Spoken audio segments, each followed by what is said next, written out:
Preparing. Whoop whoop, we're live. Hello Facebook, how you doing? I hope you've had an awesome week. We're here again for live lunch with the Green Umbrella team, who are a little bit depleted at the minute. We've got people on holiday and off sick and that kind of stuff, which is a real shame because we've had Rhonda agree to come and join us today.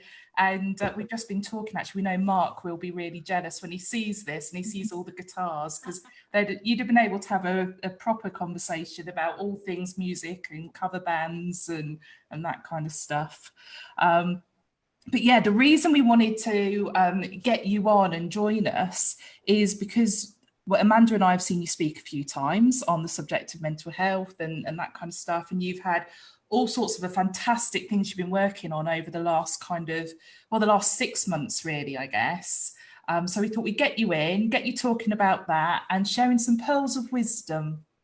Oh, well, first of all, I'll say thank you very much for having me, ladies. And hopefully my pearls of wisdom will be worth listening to.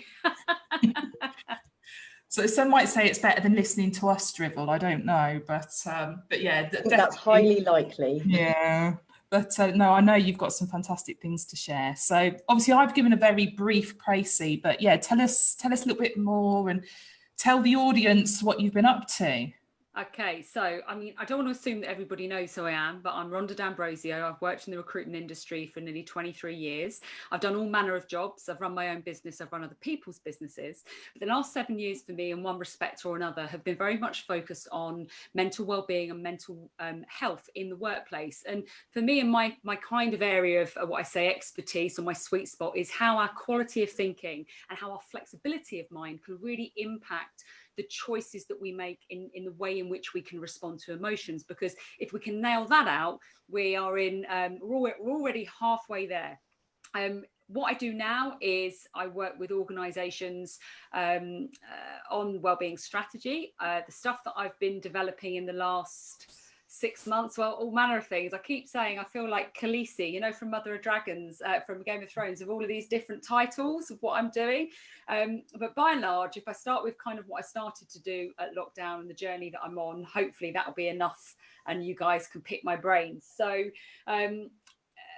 you've heard me talk, you know that I go out and I'm a massive advocate for understanding how well-being in the workplace should be supported to improve not only people's lives, but also business, right? Because there is a business case that says if we look after our people, discretionary effort improves, and that does impact the bottom line. As part of Even Able, what I've been working on is an app around personal development and professional development, specifically for recruitment, to give recruiters sort of a good lead into all sorts of professional learning. But what makes it quite unique is that there is also a wellbeing and a mental health element. So there are tools and wellbeing activities within that can support people's resilience. So that stems from the Kite program.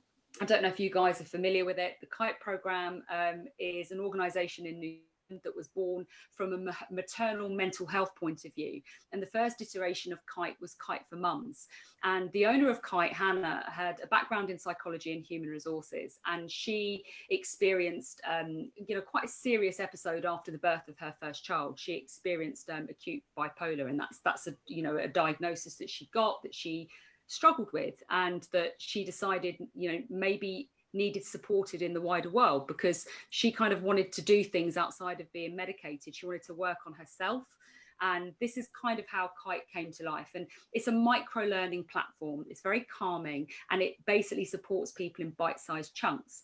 So the reason kind of Kite recruitment came into iteration was because we were thinking, well, if you look at the adoption rates for learning and you look at what business owners and business leaders are trying to achieve, they want people to take personal accountability, and they're also struggling to maybe support them from a well-being perspective. Some businesses want to do more than an EAP and employee assistance programs, and other people want their people to be part of looking after their own development. So this is kind of how Kite recruitment was born. That's kind of what I do, I suppose, as a day job. So that's what's in beta testing and is about to launch, off the back of some of the standard consultation that I've done and the work that I do with recruitment businesses to improve performance and to look at culture and engagement. But the exciting stuff, the thing that I'm really pleased about right now, is that all of the kind of work that I've been doing behind the scenes for the last few years has culminated in the launch of Mental Health in Recruitment, which is my not-for-profit that for me is about driving change in the recruitment industry. It's about understanding the challenges that every single person out there faces, and understanding that as an industry, recruitment is not the exception to the stats. Mental health and common mental health disorders affect us all. We all have mental health in the same way that we have physical health. And, you know, there is a problem in the industry. It's very much in the way that these situations have been managed. And also from the conversations that I've had with leaders over the last 2 or 3 years, you know, how they approach it and how they actually support their people, but also do that whilst looking after the needs of the business. So, you know, mental health and recruitment is about, you know, driving change and removing the stigma and the discrimination, normalizing the conversation, and, you know, moving us from an awareness piece around what it is to actually decisive action that I hope will lead to cultural change.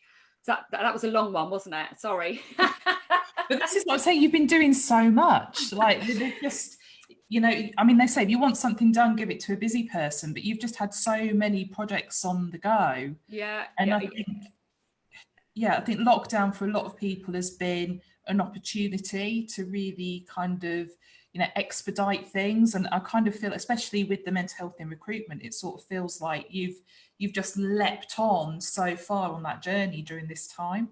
I think it's definitely been beneficial, Christina, in terms of, you know, having being at home, being kind of not locked away in my study, but focusing my time. And, you know, actually, I guess mental health recruitment has been sort of slowly evolving. We've been building the proposition behind it for some time, but I was able to obviously execute on some stuff. And as I've mentioned numerous times, you know, I don't have sponsorship as yet. You know, we're not supported by anybody else. Everything you see with regard to the website, the podcast production, the marketing, you know, with the exception of 2 graphics, I've done all of that myself. So I'm now hoping that because of the interest that we've got and the people that are involved, that I can delegate some of that and we can make this and move this forward to sort of be the platform and the vehicle that I know it deserves to be.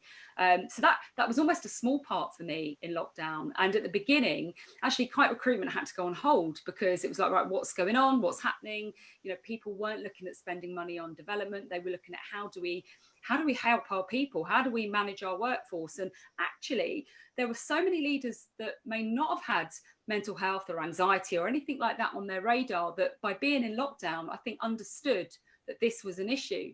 And what happened was Hannah at Kite, she said to me, look, I know we're trying to get Kite Recruitment sort of out and launched, but would you consider being part of a project team to build another resource, a resilience through adversity program to support during COVID, as part of some resilience experts in New Zealand, a very well-known professor who was voted one of the NHS's top influential people a few years ago.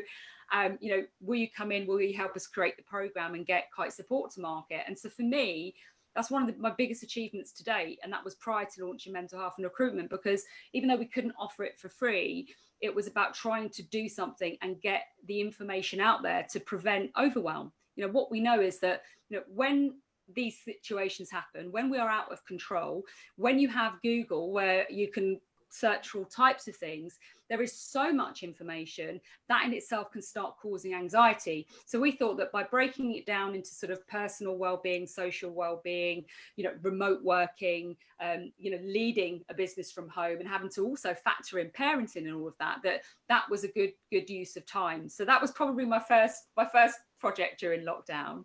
I then, whilst working on mental health and recruitment and Kite Recruitment in the background, did some work with TRN. I created a recruiter resilience wellbeing framework, which was based on 6 different concepts. And that was a great piece of work. And, you know, pretty much took a lot of the stuff that I'd been doing and given to the market for a number of years. But, you know, something that I was really proud to be a part of because the guys were giving that back to the industry for nothing. So, yeah, I feel a bit depleted. I've like given so much away, but I've never been busier. So, yeah, my husband's saying, right, you do need to start earning some money now. So start giving back so much. Cool. Okay, you mentioned a couple of things there that I think we should sort of dig into a little bit. So overwhelm as a word, and I think some of the things that Amanda and Jane and I were talking about, when we were waiting for you to join the call, I think it really kind of ties into that and sort of the changes that people are about to go into now, coming back into work and stuff. So Amanda, I think you had a question relating to this, didn't you? Yes, I mean, loads of things I'm sure that we can chat through today, and you can help us with, Rhonda. But overwhelm is just a word that's been quite prevalent for so many reasons throughout the last, however it was 4 or 5 months. So people have been overwhelmed by the news, overwhelmed by the changes that are happening, overwhelmed by coping with homeschooling and home working, and now possibly overwhelmed at the thought of going back into an office, overwhelmed all the safety measures, going on public transport. So I'm there's 2 questions, I suppose, and go for either of them. One, is that a trend you are seeing? What's the what are people coming to you with at the moment? And also, how do you suggest people cope with that? What are some coping mechanisms that you would work on with people to cope with overwhelm?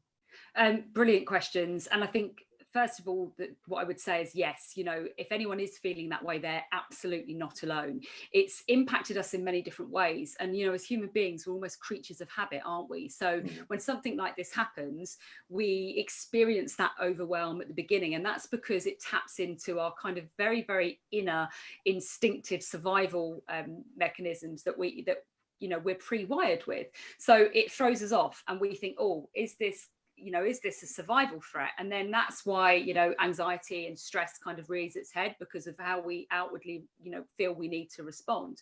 So, for many people, they've gone through that first adjustment period and it's leveled. And, think of the anxiety and the overwhelm that we were all feeling when we were told that we couldn't go out, we couldn't see our loved ones, we couldn't go anywhere. That was really, really hard. And I think I posted something near the beginning of lockdown to say that in some respects there'll be a surge. So many of us will have like an adrenaline surge in response to that survival threat that will enable us to find solutions. So some people will not crumble, but will struggle, and other people will try to, right, we're going to solve the problem. And that's why you saw this big rush of, this is what we're going to do, how we're going to get through, let's do this, and it was amazing actually for our industry. And now what's happened is we've ridden this wave and we've gone through it and we've got used to this normality. And now we're coming out the other side of it. But what gives us anxiety typically, and what makes us feel very, very overwhelmed, is that feeling that we're not in control. And I think many people are not feeling in control at the moment. And if I look at a lot of the coaching that I will do and some of the work that I'll do around quality of thinking, it's about helping people make peace with the things that they can't control and let go of it a little bit, and focusing on what it is that they can control within that may make them feel a bit better. And even I've experienced, we were joking about it. It was my husband's birthday last week and we managed to go out to a restaurant. Now, this is our first meal out as a family, and it was nice and we looked forward to it. But then later in that week, I had my first out there face-to-face work meetings. Okay, this is okay, this is all right. And then at the weekend, all of a sudden we had family members that had come down from up north that were spending time with us, and I was suddenly seeing more people in the space of a week than I'd seen in 4 months. I still haven't seen close members of my family, and I was feeling I'm all peopled out. I want to retreat back to the safety of my lower deck with my gin, And so I think what you're talking about is very much something that a huge number of us are feeling. And my advice really is to, actually, it's okay. I always say, you have to look after yourself, after your needs, before you look after any of those around you. And kind of the way in which you start by doing that is by being compassionate to yourself and not beating yourself up or giving yourself a hard time because you might be feeling that way. Yeah. But then maybe analyzing, well, what is it that's making me feel a little bit overwhelmed? Mine was too many people. It was like too many people. I just want my dogs. And understanding, well, okay, so does that mean that I just need to ease myself back into it? I still haven't got on public transport, and I'm thinking, so when am I going to have to do that? I've got some clients that want me to go in, but I think it would be really remiss of me to say book myself in even for 3 days a week in terms of getting on public transport, doing the tube, doing the train. I don't think that will be good for me and where I'm at right now. So you really got to sit back, not beat yourself up, and be able to manage it.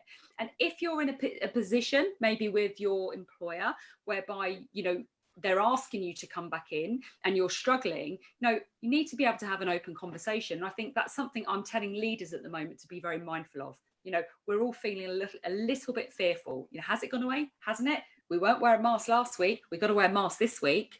It's a massive topic, Amanda, but give yourselves a break. Don't beat yourself up, and try to pinpoint specifically what it is that is not making you feel comfortable. It's great advice. And we all, I say we all, that's a massive generalization, but it feels like we prioritize our mental health so low on the list, and I'm sure, I hope I'm speaking for the others here, but I know we're all busy, we're all really busy. Everyone's busy. We've all got stuff to do. And I kind of, we know there are things that will make us feel better. Go for a walk with a dog, spend some time with the animals, get out in nature, maybe do some yoga or meditate, whatever works for you. And you kind of know that, but you think, well, I've got all this work to do first. I really should tidy the house. I really should sort the kids out, do that meeting, write that blog and all the rest of it. And the stuff that helps you put it lowest on the list. Why do we do that? Why do we think it's okay that our mental health is so low down the list? I think it's habit, isn't it? It's just the way in which we've been and society has expected us to behave. And this is still the topic of conversation that I'm talking about regularly around the disparity between physical health and mental health. If, for instance, you'd had some kind of accident, or you'd, been and had an operation on your arm or your leg and you had to do physio, nobody would probably think twice about saying, actually, I need to take half an hour every 3 hours to do my physio. And a lot of the techniques that I was talking to people about a few months ago about, chunking everything down, working in sprints, making sure that you realign your expectations of yourself in order to kind of hit these mini milestones. It's not just about, it's not a strategic, tactical business technique as such. There's real science to it. When we lower our bar and we give ourselves, we'll chunk it down, we will hit this mini milestone, and then we'll do that, and in 2 hours I'll do this. We're accessing our dopamine in a different way. You've heard me talk about brain chemistry previously. Our dopamine is released when we're anticipating reward, so we have to realign our expectations of reward and not work too hard. So I say not work too hard, not work towards a goal that is out of reach is probably what I mean by that. So if okay, I'm going to spend this morning, I'm going to do my blog, then I'm going to give myself a reward. Now that reward just might be, for me, I just might go and sit in my garden, put my legs in the sun for 5 minutes while I have a cup of tea, or I'll finish off something that I'm doing and then make a point of going to talk to my teenage daughters, as I don't see them until the evening because they're in their rooms, I'm here, my husband's somewhere else. Patting my dog on the head, things like that. I shut my dogs out of the study all day long. So it is difficult and it does take practice, but it's no different to if you want to be physically fit and you are going to eat well and you're going to go to the on a repeated basis. You have to do the same with your mental health. You have to work at it. You have to repeat those exercises, but it's finding the exercises that are accessible to you and that will work for you as an individual. Hopefully that makes sense. Yeah. Yeah, it makes perfect sense. Jane, has Amanda stolen all your questions? Well, I have covered quite a bit of what I was thinking, but sorry, Jane. No, it's all right. One of the things I'd sort of been thinking about actually, though, is as sort of leading on to that being overwhelmed and things, and what I found actually quite tricky working from home all the time is the lack of anything different happening. And I think that makes a really big, I was lying in bed the other night and I couldn't fall asleep. And whereas normally I'd think about things I was going to do or that I had done, I said, there's nothing to think about because nothing has changed. And I think that's one of the things I found quite hard. And I don't know whether you have, like you said, maybe it is a building rewards in and things like that, making myself go outside and sit in the garden for half an hour, or, listening to a podcast about something different that I've not done before. I have actually taken up running too as something different, just so that there's something different in my life, really. And so it's really questions around that, really. So how do you get more variety into it, and how do you stop yourself getting into that mental I've got nothing different? I think it's again, it's a really good question, and it will be different for every single person. But for me, I'm such a big advocate of growth mindset and of challenging ourselves and pushing ourselves out of our comfort zone. And I think it's understanding, am I feeling not bored, but you know, it's the same old stuff because I'm putting myself in my comfort zone because I feel safe, because there's no fear if I do different things. I told you they'd like to come and say hello. Yeah. My husband and my daughter are back from netball practice. Hopefully they're not too loud. They love to steal the limelight from me. So it's about stretching yourself and doing things out of your comfort zone, and maybe considering, you know, what are some of the things I would like to be achieving? You know, what are the different sorts of things that maybe I want to pursue? And, you know, I've always been a big fan of saying, you know, do the job you want, not the job you've got. So if you know, are you doing the job you want? What other things would you like to factor into that? You know, could I just jump on and look at one of the, you know, Coursera or Udemy places and just learn something different? Or is there a project that I've kind of put to one side because I haven't had the time to do it? So, you know, I guess it's that trying to ignite our own minds, Jane, into, you know, what's really gonna push me? How am I fulfilling my purpose? You know, and I think so many of the conversations again 4 months ago, I was talking prolifically about purpose and about the things that motivated us as individuals. The reason I coped so well in those first few weeks of lockdown is because I was so focused on getting Kite support to market as quickly as possible to make a difference, that it was brilliant, you know. And yeah, I haven't been bored. I think I actually need I need some downtime, some quiet time. It's I think you know, it's the adrenaline rush as well, isn't it? When you've got that growth mindset and something like this happens and you have that razor focus, it actually, you get this rush that keeps you going. But I think the danger sometimes is actually it's keeping that rush there, it's keeping that level there, because if you don't, it's like it's such a fall, it's such a drop. And I know that there's been a couple of times where, like in the last 4 months, where I've just gone, do you know what? I'm really struggling today. And it's just that actually these things I've got to get done. Well, I tick them off the list. And I was like, okay, well, now what? I guess there's some science in that probably, Rhonda, as you'll know better than me about how the spikes in chemicals can give you like a crash afterwards. 100%. Yeah. Yeah, absolutely. You know, just like you're going to, you know, those chemicals will only last a certain amount of time. Yeah. And we know that we can't be happy all of the time. And the reason we can't be happy all of the time is because actually we have an inbuilt safety system that's saying, you know, we have to know when things feel bad in order to impact our survival, right? It's that threat to survival. And Christina, you use the word adrenaline, and that's really interesting. If you look at ancestral man and you know, you consider predators and you consider some of the challenges that ancestral man would have faced, you know, running away from a kind of old, I don't want to say prehistoric dinosaur because I don't think those timelines marry up scientifically, but a predator, you know, adrenaline is going to come and going to spike and going to see you through it. Yeah. You know, cortisol is a very different chemical. Cortisol is the kind of that lurch that I've talked about that you get in your stomach, which is essential. Something's not right. And then you choose how you respond. You know, we cannot survive on pure adrenaline. Yeah. You know, if we were running away for something in fear of our lives, we'd probably run faster than we'd ever run before. But, you know, you're never going to be able to do that and sustain it on an ongoing basis.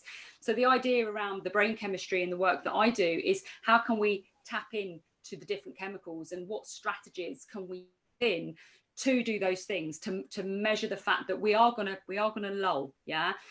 You know, things like somebody said to me, oh, you must be really riding high based on the response you've had to the launch to Mental Health in Recruitment. You know, it's amazing. But I kind of know enough to know, well, that's one thing that I've achieved and I'm really happy about that. And it's not that I'm being negative or I'm on a downer, but you know, that's not the end goal for me. That's one part, that's one of my mini milestones. And it's understanding, actually, these are the things that I need to do now to do something else. And, you know, actually, if I'm not getting it at work and if I'm feeling a bit low, you know, what can I do to get that Right, I'm talking about the chemicals you've heard me talk about before. You know, that rush of oxytocin, right? That the one that makes us feel bonded to people, that makes us feel close, that we experience when we trust. You know, I'll go and get oxytocin by proxy by patting my dog on the head. So it's understanding some of these strategies, and that's what I'm passionate about and the stuff that I like to talk about. Because, you know, if we want to feel good, if we want a bit of extra serotonin, what can we do to make ourselves feel good? Well, maybe I can't recognize all of my achievements, but maybe I can phone up Amanda and I can say to Amanda, by the way, I just want to let you know that, you know, I recognize you've done this, this, this, and this, and I think that's absolutely brilliant. Not only will Amanda get a tiny little bit of a surge of feel good factor, but I'll feel good because I've communicated that to you. So quite often, you know, I feel that we're just not educated about how our brains work, and there is a simple way to do it that actually can really drive our improvement and our happiness and our understanding that we don't have to be happy all the time. And actually, we sometimes need to go away. We need to let that adrenaline drop back down. And if we're completely depleted, we need to refill the pot. We need to decompress. We need to recharge. And we need to understand that it's not about feeling guilty when we do that. It's just like the phones, right? We have to plug our phones back in for them to be working at optimal level. It's one of my favorite metaphors. It's the same for us. We cannot work at Duracell bunny level 100% of the time. Totally get that. And, you know, people are welcome to ring me up at any point and tell me if they think I've done something well. Yeah, there was no favoritism, no favoritism on that with ladies on that. But the thing is, I think that's being said because they know I'm just like, that's never going to happen, is it, man? I did like give a sly smile, and I saw you did too when Rhonda said, do the job, what was the exact phrase you used? Do a job that you love. Do the job you want, not the job you've got. You have to. I could see, Christine, you're probably thinking, don't say that. Yeah. They'll all go. Yeah. Can I jump in with another question? Sorry, I feel like I'm monopolising, but this topic is totally up my street, and I am very interested in it. And the battery recharging, there's a lot of stigma around men and mental health, yes, and then perhaps being less open to talking about it, less willing to reach out for help. And you often find that women have these really close relationships, and we're starting to meet up with our friends, and it's like a tonic, it's like a magic tonic. Now we're starting to meet up in small groups with our family or friends, and it just gives you those kind of extra power bars of battery. Guys, you know, unless they've got a particular hobby, they're, you know, maybe in a band or in a running club or something, I just feel like they struggle a little bit more to have that connection. So are you finding that you're having more conversations around that, or is it, yeah, so you know, what sort of advice have you got for the guys out there? You know, men's mental health is a topic very, very close to my heart. You know, one of the reasons that I created the podcast Mental Health in Recruitment was to encourage people to share their stories and to talk about the fact that, you know, yeah, they've been dealing with some of these things. You know, what we know is that the male suicide rates sit at 75% compared to women at 25% in terms of the balance.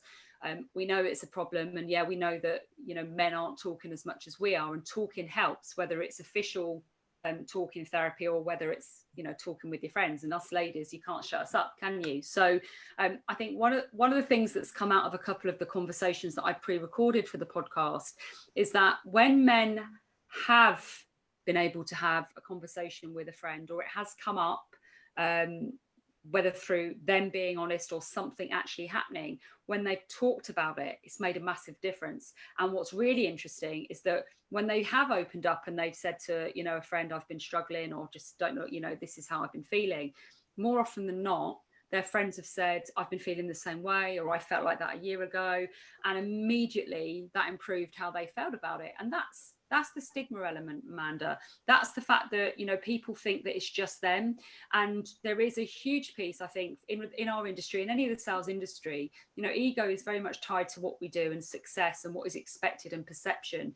And, you know, the conversations that I'll have with business leaders, you know, in the last few years may have been, well, you know, we're a great, I talked about this on Hisham's podcast, we're really good business, we're really strong, you know, we're really resilient, our guys are fine, there's no mental health issues. And actually, when you start digging in, and I can talk about conversations that I'll be having within businesses, you know, these guys are struggling. We're all struggling at some point. the stats are the stats, and we are not exempt from them. You know, common mental health disorders such as stress, anxiety, and depression will affect 1 in 4 of us at any one time. But what we know is that actually those stats are based on what people know, what gets reported on, and not many people are coming forward. Not as many people will come forward to get that diagnosis. There's so much goes undetected. So yeah, I think whether it's a community piece, whether it is anonymously, or whether it is through listening to the podcast and finding relatable content, you know, guys, speak to each other. Yeah. What I've done, actually, one of my sons suffers quite badly with anxiety, and he's only 14, and he's been suffering for a couple of years, and he's you know, talked to a counsellor and things like that.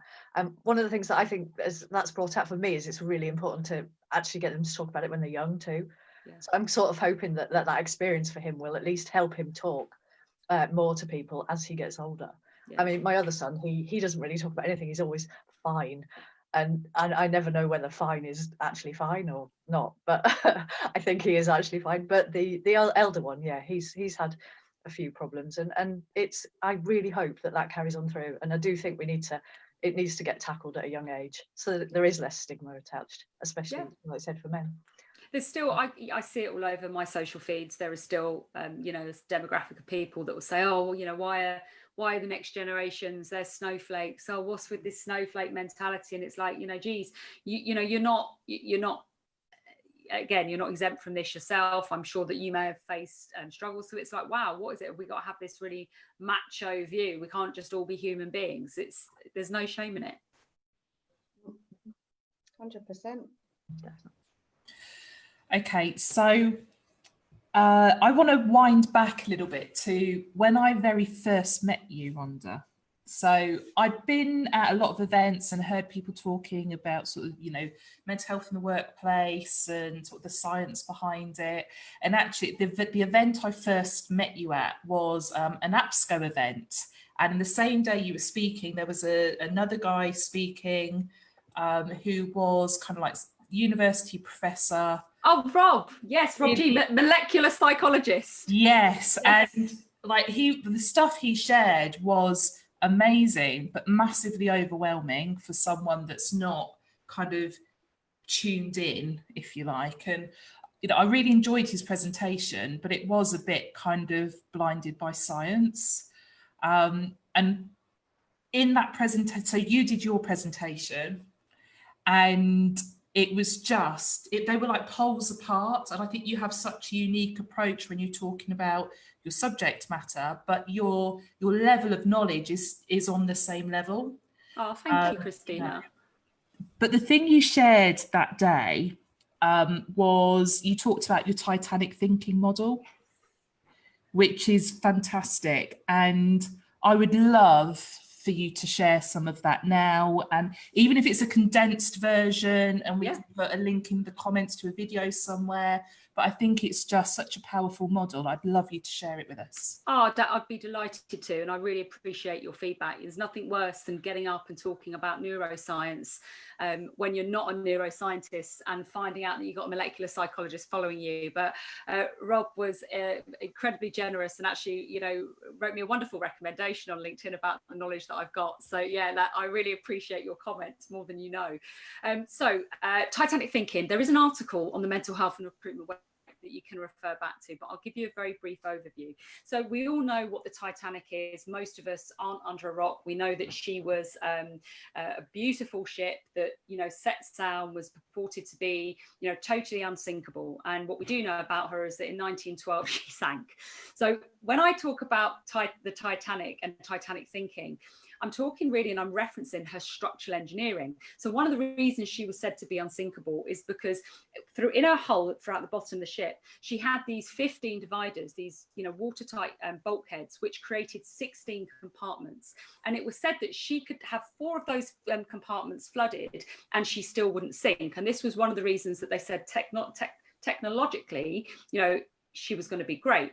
There are some reasons why I think they said, oh, it could have been better. There was no ceiling on the compartment, so I won't get into all of that. But I relate to the Titanic and her sinking very much to how we manage our mental health. So if you can all imagine that you've got these 16 compartments in the Titanic, and what's happened is she's got hit by, well, she's hit the iceberg, massive trauma down the side of her, 300-foot gash, and then the water has started coming in. So it started flooding one compartment, then it spilled over to the next, then the next, then the next. They said it wouldn't go any further, but it did. It went into the fifth and she started to go under. I relate this to how we manage our lives and all the things that we're dealing with at any one moment, whether it's our job, whether it's our health, whether it's our kids, whether it's our partner, whether it's our dogs, whatever it is you're dealing with.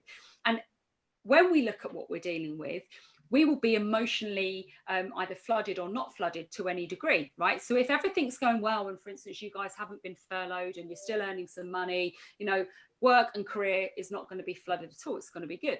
But maybe there's some other things happening in your life. Maybe your health's not great and you're emotionally flooded about that. Or maybe there's a problem with a loved one's health and you're emotionally flooded about that. And what we know is that negative thinking and negative automatic thoughts are a little bit contagious. Once they start, it's very hard to stop them. So typically, if something bad has happened in one aspect of our life, we can let our feelings about that and our emotions flood into another compartment. So if things aren't very good at work, for example, maybe some of those feelings you have might spill over into your relationship with your partner because, you're struggling to cope, you're overwhelmed, and there's a chance that maybe they're frustrating you, maybe they don't understand, and that could then cause problems in your relationship, and so on and so on and so on. If work's not good, your relationship's not good, that's going to maybe impact how you're dealing with the kids, or how you're, whether or not you're looking after yourself or doing exercise. You get the idea. You can start flooding. So Titanic thinking is about it's not about compartmentalizing, but just take a step back and look at all of these different things we're dealing with and score how flooded we really are. And it serves kind of a couple of different purposes. First of all, we can get quite a clean diagnostic on what we need to address. But more importantly, for me, I talk about the fact that you have to recognize the things that you're not flooded in. So actually, when you look at it, maybe your relationship is really good. You might have assumed some things are bad. You might have gone into that all or nothing thinking, which is causing you to think the whole world is just terrible. So I've got a teenage daughter and, sometimes no, she's not good at anything. But when you start to question each of these different areas, you get a much clearer understanding of the things that are bothering you. And that serves to also remind us of the things that are going well. You can use that to yourself to look at, well, what is it I need to achieve to maybe improve how I'm feeling about that? Why do I feel that way? And what actions could I take? Or I've often used it as part of my toolkit, my coaching toolkit. And I've asked leaders to do that as well when they're having conversations with people. Because, quite often we will just assume that things are terrible. We will allow that overwhelm and that anxiety to spread into different areas of our lives. And then we can feel very, very out of control. And, metaphorically, when we consider what's beneath the surface, with regards to our mental health, and we compare that to the Titanic as the ship, if we're not very, very mindful, we could sink, or the people around us can sink. You might have a handle on your mental health and what's going on, but you might be working with people, you might have loved ones that are struggling under the surface, the men that we're talking about. And the idea is that we're giving people an opportunity, if we're in a position to use something like that, to work with them, a way to start the conversation or to address that this isn't great. And, what we know is, and this is the science, that when we start asking ourselves questions, so when we're trying to diagnose, well, how are we feeling here? How are we feeling here? Why are we feeling that way and what can we do to improve it? We are automatically moving out of the emotional part of our brain, the hippocampus and the limbic system, and we're moving into our logical brain. We're moving into the neocortex, and that in itself slows down our emotional responses. So that's why it's, for me, a fantastic tool and a great way and a great analogy for people to get a handle on, how they're feeling. And you can do it just about work and in work, or you can do it about your personal life, or you can do it about everything. So that's like, instead of going to the gym, maybe you do Titanic thinking once a month and just keep a handle on your emotions and how you're feeling about stuff. Brilliant. I could talk all day about that. The thing is, it's like, this is going to sound really awful. I always say something mildly inappropriate. There's a lot of people talking on the subject, and there's a lot of people talking on the subject that you just start to switch off because it's the same. So I think when you're able to, and maybe it's because we're in marketing, but whenever you've got something like that and you've got a story, you've got that vehicle that you can use to communicate it and communicate it well, it makes you stand out from the crowd. And I think that, that's the thing. And that's why, from the first time I heard that, I've always remembered the Titanic Thinking thing, remembered the analogy. So, it's that kind of brand recognition as well, isn't it? So in terms of the mental health in recruitment, obviously it's not for profit. You've been doing some marketing around that. You've been producing loads of videos and that kind of stuff. I've not seen you do masses of video sort of prior to the launch of this. So was that a bit of a thing to get your head around with the video, or were you able to just embrace it? Yeah, it's a funny one. I think it's a time element, isn't it? So I don't mind doing the videos. I think, it always gets easier the more you do it. I did a talk, I did the Inspire event. Do you remember? That was a year or 2 years ago. And that was videoed, and I wasn't doing it myself, so I wasn't aware of it. So then I'm more happy to throw it out. But yeah, I think, what I'm understanding about, marketing and about the branding element is that people want to connect with you. People want to see what it is that you're doing, and they want to understand that authenticity piece. So, let's go back to kind of what Rob was talking about that day at APSCO. If you can be open and honest with people, and if you can share with them, what it is you're doing, what's going on, I think, for me, it's about getting that message out there in the best way possible. I'm a stickler, I think, for trying to do things the right way. And as I said, I haven't got a team of people behind me doing it. So, even when I was doing the teasers and the trailers for the podcast, like somebody said to me this morning, you did that yourself? I'm like, yeah.